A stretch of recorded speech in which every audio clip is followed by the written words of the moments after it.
Hola, vamos a dedicar este vídeo a las oraciones de relativo con antecedente. Sabéis que hay también oraciones de relativo sin antecedente. Pues aquí nos dedicaremos a las primeras, a las que tienen antecedente. Muy importante, que sepáis reconocer los nexos relativos, tanto los determinantes, los pronombres, los adverbios. Por favor, estudiarlo y eso os va a evitar muchos problemas. Y también dos cosas que hay que tener en cuenta cuando analicemos oraciones de relativo son, por un lado, la función que hace esa oración de relativo en la oración compuesta y, por otro lado, la función que hace el nexo relativo dentro ya de la oración de relativo. El ejemplo que tenéis, el 1, es de los más fáciles. La oración de relativo es el complemento de nombre de su antecedente, de chica, y a la vez el nexo relativo funciona dentro de la oración de relativo como sujeto. Aquí tenemos la oración 2. Vi a la persona con la que hablabas ayer. Si os dais cuenta, el nexo relativo va precedido de un artículo y de una preposición. Es otro de los casos con los que nos vamos a encontrar. No aparece solo el nexo, va precedido de artículo y o preposición. Primero buscaríamos cuál es la oración de relativo. Pues, con la que hablabas ayer. Os dais cuenta de que funciona como complemento de nombre respecto al antecedente persona. Dentro ya de la oración de relativo hay que buscar la función del nexo.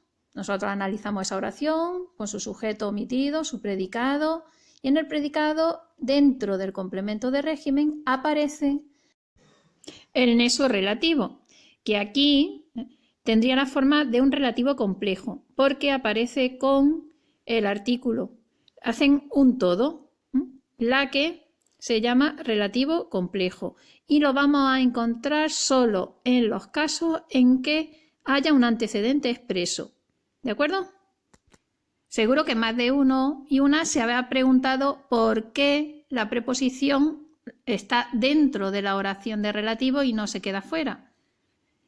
Fijaos, con la que es complemento de régimen dependiendo del verbo hablabas.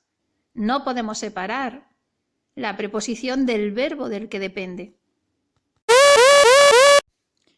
Otro caso especial en el que tenemos que plantearnos cómo actuar va a ser aquel en el que hallemos en las oraciones de relativo el pronombre neutro lo acompañado del nexo relativo.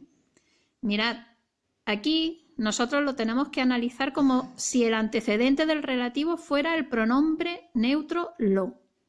Quizás lo veríais más fácil si en vez de lo apareciera eso. Acuérdate de eso que te han aconsejado. La oración de relativo sería que te han aconsejado. Y la oración de relativo la encontramos dentro del término de complemento de régimen, funcionando como complemento de nombre de el pronombre neutro lo.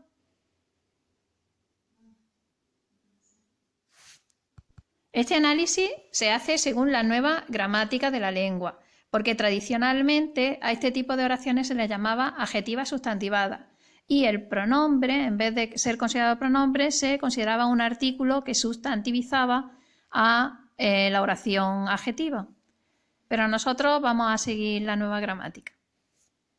De esta manera, la oración de relativo funciona como complemento de nombre de su antecedente, del núcleo pronombre neutro lo, y el nexo relativo es el complemento directo del verbo han aconsejado, porque para aconsejar hay que aconsejar algo, eso.